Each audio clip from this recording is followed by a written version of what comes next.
தியா info channel நேயர்களுக்கு வணக்கம். இந்த சேனலை நீங்கள் முதல் முறையாக பார்க்குறீங்கன்னா கட்டாயம் சப்ஸ்கிரைப் பண்ணுங்கள்.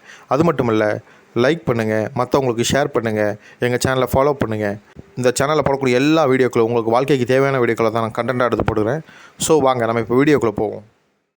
வணக்க நேயர்களே, நாம் இன்றைக்கி என்ன பார்க்க போகிறோம் பார்த்தீங்கன்னா ஆதார் கார்டு அப்டேட். ஸோ அந்த ஆதார் கார்டு அப்டேட் குறித்து நிறைய தவறான தகவல் அநேகர் புரிந்து வச்சுருக்கிறீங்க. ஸோ அது தெளிவாக உங்களுக்கு விளக்குறதுக்கு தான் இந்த வீடியோ போட்டுக்கிறேன். என்னென்னு பார்த்தீங்கன்னா, ஆதார் கார்டை அப்டேட் பண்ணணும்னு சொல்லி கவர்மெண்ட் சொல்லியிருக்காங்க. அதாவது என்னென்னா, நீங்கள் 10 வருஷங்களுக்கு மேலாக ஆதார் கார்டு வச்சுருந்தீங்கன்னா ஏதாவது ஒரு டாக்குமெண்ட், அதாவது நீங்கள் 10 வருஷத்துக்கு முன்னாடி எடுக்கும்போது எந்த ஒரு டாக்குமெண்ட்டும் ஆவணமும் இல்லாமல் தான் நீங்கள் ஆதார் கார்டை வந்து எடுத்திருப்பீங்க.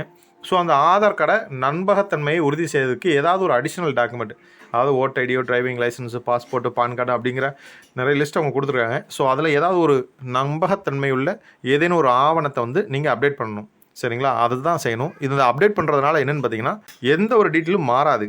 ஸோ ஃபோன் நம்பரோ, பேரை, டேட் ஆஃப் பர்த்தோ, அந்த மாதிரி எந்த ஒரு அப்டேட் வராது. புது கார்டு மெயினாக வராது. சரிங்களா? அது வெறும் அப்டேட் மட்டும்தான். ஒரு அட்டாச்மெண்ட் டாக்குமெண்ட்டை நம்ம ஆதாரோட லிங்க் பண்ணுறதுக்கு தான் இந்த அப்டேட் பண்ண சொல்லியிருந்தாங்க. ஸோ இதனால் நிறைய பேர் என்னென்னா, இதை நம்ம அப்டேட் பண்ணலன்னா நம்ம ஆதார் கார்டு கேன்சல் ஆயிரும், பிளாக் ஆயிரும் அப்படின்னு சொல்லி நிறைய வதந்திகள் வந்துருச்சு. அப்படிலாம் ஒன்றும் கிடையாது. நீங்கள் வந்து கட்டாயமாக வந்து இதை ஏதாவது ஒரு டாக்குமெண்ட்டை அட்டாச் பண்ணணும்.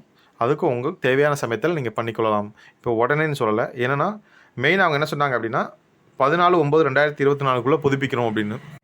அது யாருக்குன்னு பார்த்தீங்கன்னா, இந்த ஆன்லைனில் புதுப்பிக்கக்கூடியவங்களுக்கு.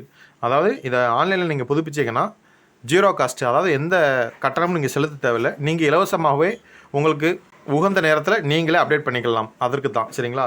ஏன்னா அவங்க சொல்கிற டேட்டு தவறி போகும் பட்சத்தில் ஏதாவது ₹50 இல்லை ₹100 கட்டணம் போடுவாங்க. ஸோ அதற்கு தான் அவங்க அந்த தேதியை வந்து நிர்ணயித்தாங்க. இந்த 14க்குள்ளே நீங்கள் அப்டேட் பண்ணுங்கள். ஏன்னா இலவசமாக நீங்கள் அப்டேட் தான் பண்ண போகிறீங்க. அதனால் நீங்கள் 14க்குள்ளே அப்டேட் பண்ணுங்கன்ட்டு.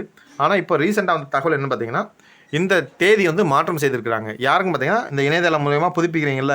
ஸோ இந்த இதுக்கு சார்ஜ் கிடையாது. ஆன்லைனில் நீங்களாக பண்ணக்கூடியது இருக்குது.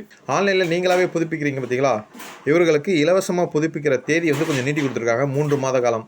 அதாவது 14/12/2024 வரைக்கும் வந்து நீங்கள் இலவசமாக ஆன்லைன்லேயே புதுப்பிச்சுக்கலாம். அதற்கு மேலே நீங்கள் எப்போனாலும் புதுப்பிச்சுக்கலாம். ஸோ இலவசமாக இந்த ஆன்லைனில் பண்ணக்கூடிய தேதி வந்து 14/12/2024. சரிங்களா? மற்ற யாவரும் எந்த சமயத்தில் நீங்கள் புதுப்பிச்சு கொள்ளலாம். நீங்கள் அப்டேட் பண்ணாட்டி க்ளோஸ் ஆயிரும் அப்படிங்கிற எந்த ஒரு இதுவுமே கிடையாது.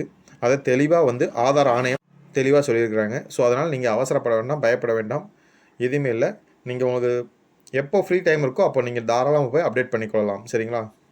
நீங்கள் ஆன்லைனில் அப்டேட் பண்ணுறவங்களுக்கு மட்டும் முக்கியமான தகவல் என்னென்னு பார்த்தீங்கன்னா, நீங்கள் அப்டேட் பண்ணும்போது உங்கள் ஆதார் கார்டில் நேம், டேட் ஆஃப் பர்த்து இதெல்லாம் வந்து எந்த ஐடி ப்ரூஃபோட மேட்ச் ஆகுதோ அதை நீங்கள் அப்டேட் பண்ணுங்கள். அப்போனா தான் உங்கள் அப்டேஷன் வந்து கம்ப்ளீட் ஆகும். சரிங்களா? ஏன்னா இப்போ நேம் ஒரு மாதிரி இருக்கும். நீங்கள் இப்போ ஓட்டர் ஐடியில் வச்சு அப்ளை பண்ணும்போது ஓட்டர் ஐடியில் இன்சில் மட்டும் இருக்கும். ஆதார் கார்டில் இன்சிலோட சேர்ந்து அப்பா பேரும் ஃபுல் நேமாக இருக்கும். இப்படி இருந்தால் நேம் மிஸ்மேட்ச்னு சொல்லி ரிஜெக்ட் ஆயிரும். ஸோ ரிஜெக்ட் ஆகாமல் தெளிவாக நீங்கள் அப்டேட் பண்ணுங்கள். நீங்கள் ஈஸியாக அப்டேட் பண்ணிக்கொள்ளலாம். ஏன்னா நீங்கள் ஆதார் சேவை மையத்தில் போய் நீங்கள் காத்து கிடக்க வேண்டாம். எந்த ஒரு சேவை மையத்திலையும் கம்ப்யூட்டர்லையும் நீங்கள் காத்து கிடக்க வேண்டாம். உங்கள் வீட்டிலேருந்து நீங்கள் ஈஸியாகவே நீங்கள் உங்களுக்கு உகந்த நேரத்தில் நீங்களாகவே அப்டேட் பண்ணிக்கொள்ளலாம். இந்த தகவல் உங்களுக்கு பயனுள்ள தகவலாக இருந்துச்சுன்னா லைக் பண்ணுங்கள், ஷேர் பண்ணுங்கள். புதுசாக பார்க்குற நேரம் நம்ம சேனலில் சப்ஸ்கிரைப் பண்ணுங்கள். நன்றி, வணக்கம்.